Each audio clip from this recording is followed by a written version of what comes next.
కాకి లెక్కలు అనేటువంటి. కానీ ఇవాళ అందరూ కాకి లెక్కలు కాదు కాంగ్రెస్ లెక్కలు అనే పరిస్థితి వచ్చింది. ఎందుకంటే నేను అడిగిన శాసనసభలో కూడా అయ్యా ఎన్ని ఉద్యోగాలు ఇచ్చినారు మీరు కరెక్ట్ గా చెప్పండి అని. శాసనసభ సాక్షిగా కాంగ్రెస్ ప్రభుత్వమే చెప్పింది 16,978 ఉద్యోగాలు మాత్రమే ఇచ్చాము. కానీ అందులో కూడా రీనోటిఫికేషన్లు తీసేస్తే కేసీఆర్ ప్రభుత్వంలో ఇచ్చిన నోటిఫికేషన్లను రద్దు చేసి తిరిగి ఇచ్చిన వాటిని తీసేస్తే 10,000 ఉద్యోగాలు కూడా ఈ 2.5 సంవత్సరాల్లో రేవంత్ రెడ్డి ప్రభుత్వం ఇవ్వలేదు. ఇది వాస్తవం. కానీ ఇంకా సిగ్గు లేకుండా పిసిసి అధ్యక్షుడు చెప్తున్నాడు మహేష్ గౌడ్ గారు, మేము ఎన్నడూ చెప్పలేదు ఏడాదిలో 2 లక్షల ఉద్యోగాలన్న మాట ఎన్నడూ చెప్పలేదని మహేష్ గౌడ్ గారు చెప్తున్నాడు. బట్టి విక్రమార్క గారు ఉప ముఖ్యమంత్రి చెప్తున్నాడు నిరుద్యోగ వృత్తి హామీ 4,000 ఇస్తామన్నది మేము ఇయ్యనే లేదు ఆయన పంపుతా ఉన్నాడు. ఈ మహానుభావులు ఏమేమి చెప్పినారో గుర్తుందా? కాళేశ్వర గారిని రాష్ట్రంలో మా చెల్లెలు అడుగుతున్నారు ఎక్కడ మీ స్కూటీలు అని అడుగుతా ఉన్నారు. స్కూటీలు లేవు, మొత్తం లూటి మాత్రం జోరుగా నడుస్తూ ఉన్నది. బ్రహ్మాండంగా నోటిఫికేషన్ లేవు, నోటిఫికేషన్ మాత్రం జోరుగా నడుస్తున్నది. భూముల నోటిఫికేషన్, బూడిద నోటిఫికేషన్, ఇసుక నోటిఫికేషన్, అట్లాగే బొగ్గు నోటిఫికేషన్, బ్రదర్స్ నోటిఫికేషన్, బామ్మర్ది నోటిఫికేషన్, ఇది మాత్రం బ్రహ్మాండంగా నడుస్తూ ఉన్నది. అని అనుకోని బాధ ఏమన్నా అనుకోని లాభం ఏమన్నది. ఇప్పుడు అసలు సీటు మీద కూర్చున్నాడు ఓటుకున్నాడు దొంగ. నమ్మించి మోసం చేయడంలో నిష్ణాతుడు పిహెచ్డి చేసిన వాడు రేవంత్ రెడ్డి. అప్పుడు ఓటుకు నోటు, ఇప్పుడు ఓటేసినోడికి వెన్నుపోటు. గోల్మాల్ తిప్పి పోలింగ్ బూత్లలో మీతో ఆ రోజు ప్రచారం చేయించుకొని ఇవాళ మీరు మాట్లాడుతుంటే బూతులు తిడతా ఉన్నారు. 20,000 పోలీసు ఉద్యోగాలు ఖాళీలు ఉన్నాయి. మీరందరూ తెలిసిన ఆందోళన చేస్తుంటే ఇవాళ రేవంత్ రెడ్డి అంటున్నాడు మీరు ఎంట్రీ దాకి సచ్చినా బాయిలో దురికినా నేను ఇయ్యనుగాక ఇయ్యమంటున్నాడు. నీ అయ్య జాగిరా, నీ అయ్య సొంత పోలీసు ఉద్యోగాలు ఇచ్చినప్పుడు ఎందుకు ఇయ్యవు నువ్వు? నీ అయ్య జాగిరా నేను అడుగుతా ఉన్నా. ఉద్యోగాలు అడిగితే ఎంట్రీ దాకి చావమంటావా? దమ్ముంటే రేవంత్ రెడ్డి సెక్యూరిటీ లేకుండా రేపు బియ్యం గ్రౌండ్ కు రా.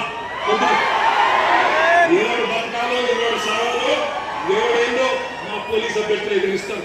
నేను అడుగుతా ఉన్నాం ఒక మాట, వాళ్ళ మీరు మాత్రమే కాదు టీవీలలో, పేపర్లలో, సోషల్ మీడియాలో మరి ఇవాళ ఈ సభ మీరు మాట్లాడిన మాటలు విన్న తల్లిదండ్రులు కూడా నేను అడుగుతా ఉన్నా. ఈ విద్యార్థుల తల్లిదండ్రులు, ఈ నిరుద్యోగుల తల్లిదండ్రులను అడుగుతా ఉన్నా. ఎవరికి ఓటేసినామో, ఎవరికి ఎన్నుకున్నామో ఇప్పటికన్నా మీకు అర్థమైందని నేను అనుకుంటా ఉన్నా. మీరు పొలాలకు నీళ్ళు అడిగితే కోసి నెత్తులు చల్లుకోండి అంటున్నాడు. మీ బిడ్డలు కొలువులు అడిగితే ఇంట్రీ దాగండి, బావిలో దుక్కండి అంటున్నాడు.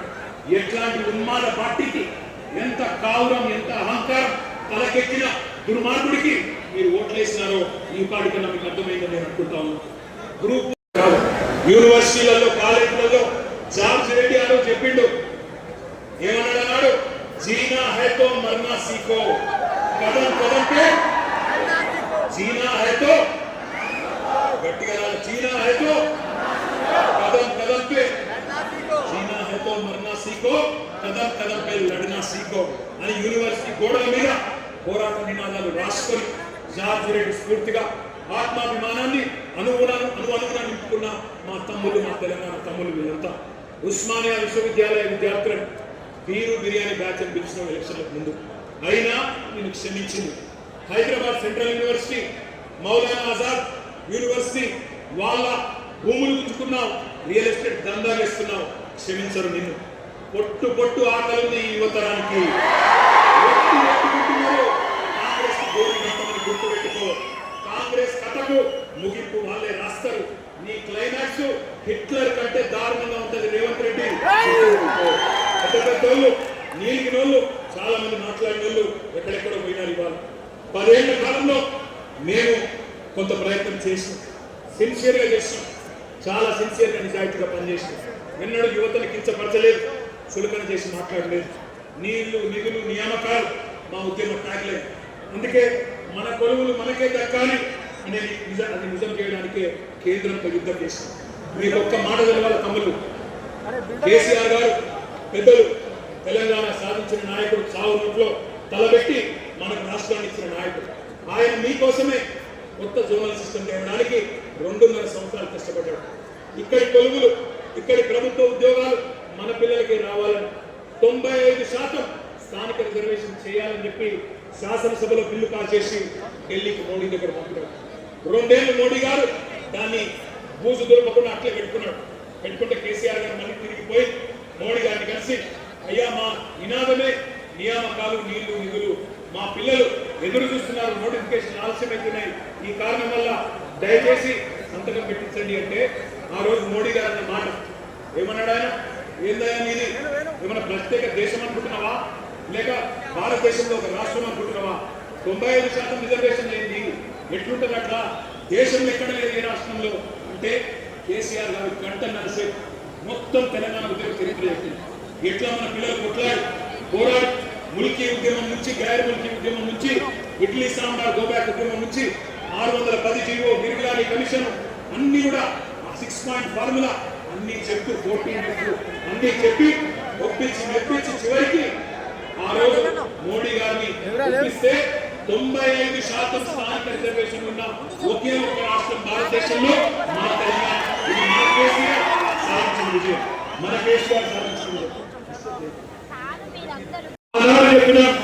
ముందు చెప్పా, ఈ రోజు కూడా చెప్తా ఉన్నా. ఎప్పుడు ఎవరు అడిగినా ఏ వేదిక ఎవరు అడిగినా చెప్తాం. 9.5 ఏళ్లలో ఆ రోజు మన ప్రభుత్వం కేసీఆర్ గారి ప్రభుత్వం చేపట్టిన నియామకాలు 2,32,308 పోస్టులు ప్రక్రియ పూర్తి చేసి భర్తీ చేసిన జాబులు 1,60,083 ఉద్యోగాలు. ఒక్కసారి ఆ సర్వే చేయాలని చెప్పి నేను కోరుతా ఉన్నాను. కళ్ళబోలి కాకి లెక్కలు కాదు, ఎవరైనా ఛాలెంజ్ చేసుకోవచ్చు. కాంగ్రెస్ గంట ముందుకు వచ్చిన బీజేపీ భాష నేర్పేయాలి, కొరియన్ భాష నేర్పేయాలి. నేను రేవంత్ రెడ్డి చెప్తున్నా, అరే నువ్వు తెలుగు నేర్చుకోను నాయన, తెలుగు నేర్చుకో, హిందీ నేర్చుకో, ఇంగ్లీష్ నేర్చుకో, తెలుగులో బూతులు వస్తాయి తప్ప తెలుగు రాదు. అందుకే నేను అంటున్నా కొరియన్ భాష, జపాన్ భాష. నేను అడుగుతున్నా, తెలుగునోడైతే టీచర్లను అంటున్నావు జపనీస్ నేర్పండి, కొరియన్ నేర్పండి అని. వాళ్ళకి వచ్చా ముందు టీచర్లు నేర్పడానికి రావాలన్నా జపనీస్ కొరియన్ అది లేదంటే కానీ నేర్పాలంటున్నాను. ఎట్లా ఉంది అలా రాష్ట్రంలో పరిస్థితి అంటే కాలేజీ పిల్లలు ఫీజు కట్టాలని అడిగితే బెదిరింపు, కాలేజీ యాజమాన్యాలు ఫీజు రీంబర్స్మెంట్ ఇవ్వన్నా అంటే వాళ్ళ మీద విజిలెన్స్ దాడులు, రిటైర్డ్ ఇంజనీర్లు మాట్లాడితే చెర్లపల్లి జైలు వేస్తా ఉంటారు, వాతావరణ శాస్త్రవేత్తలు ఎల్లిన వస్తుంది అంటే బెల్ట్ ట్రీట్మెంట్ ఇస్తా ఉంటారు, కాలేజీలు ఫీజులు అడిగితే విజిలెన్స్ దాడు, ఉద్యోగులు డిఎల్ అడిగితే వాళ్ళ మీద ఏసీబీ రైతు, ఎస్బీఐని బెదిరిస్తా, ఎల్ఐటీని బెదిరిస్తా, నేనే రాజు, నేనే మంత్రి, నేనే హిట్లర్ బట్లర్ మాట్లాడుతున్నాడు ఈ చిల్లర నాయకుడు. ఒక ముఖ్యమంత్రిలా కాదు, ఒక రౌడీ షీటర్లా, గూండాలాగా ఇవాళ వ్యవహారం నడుస్తూ ఉంది. ఈ మధ్యకాలంలో ఒకరోజు మేమందరం అసెంబ్లీలో నేను మా సుధీర్ రెడ్డి గారు, సమితమ్మ కలసాని గారు అందరం ఉంటే రాజీవ్ యువ వికాసం అని చెప్పి ఒక స్కీమ్ చేస్తున్నాం, అద్భుతాలు చేస్తున్నా. నేను అడుగుతా ఉన్నా, ఇవాళ ఉన్నదా రాజీవ్ యువ వికాసం? వచ్చిందా ఎవరికైనా రూపాయి కనీసం? యువ వికాసం లేదు, అంతా విలాపమే. రాష్ట్రంలో రేవంత్ రెడ్డి బ్రదర్ యూనివర్సిటీలో, పూనా యూనివర్సిటీలో పోటీ పరీక్ష రాసి జేఎన్యూ వాళ్ళు పోటీ పరీక్ష పెడితే భారతదేశంలో 16 యూనివర్సిటీలో మాత్రమే బయోటెక్నాలజీ కోర్సు మాస్టర్స్ ఉండేది. ఆ రోజు రాసి లక్షల మంది విద్యార్థులు రాస్తే 1000 మంది ఎంపికైతే అందులో నేను పోటీ పరీక్షలు రాసిన ఎంఎస్సీ చదువుకున్నా ఆ తర్వాత జీమాట్ అనే పరీక్ష రాసి అమెరికా పోయి అక్కడ ఎంబీఏ చేసి మళ్ళీ అక్కడ కూడా ఇంటర్వ్యూలకు అపియర్ అయ్యి కష్టపడి ఏ సిఫారసు లేకుండా అమెరికాలో ఉద్యోగాలు సంపాదించుకున్నాను. నాకు తెలుసు పరీక్షలు రాయడం ఎంత కష్టమో తెలుసు, పోటీ పరీక్షలకు ప్రిపేర్ అవ్వడం ఎంత కష్టమో తెలుసు, ఇంటర్వ్యూలకు అపియర్ కావాలంటే ఎంత కష్టమో తెలుసు, ఉద్యోగం కొట్టాలంటే కష్టమో తెలుసు. నేను అడుగుతున్నా, మిమ్మల్ని ఆలోచిస్తున్నాను. ఈ రేవంత్ రెడ్డికో బండి సంజయ్కో కనీసం పరీక్షలు రాసే తెలివి ఉన్నదా? మకం కొట్టి రాసి ఏం చదివినో ఎవరికి తెలియదు. ఒక్క పోటీ పరీక్ష రాసిన మొక్కలు అయింది, ఒక జాబ్ కొట్టిందో ఎక్కడైనా జీవితంలో గోడ మీద సున్నం కొట్టుడు తప్ప జాబ్ కొట్టే మొక్కలు అయింది. మరి వాళ్ళు మాట్లాడుతున్నారు ఇలా నిరుద్యోగుల గురించి. ఈ కష్టం తెలిసింది నాకు, అందుకే నేను అడిగేది, అందుకే మీకు చెప్పేది. మళ్ళీ తిరిగి కేసీఆర్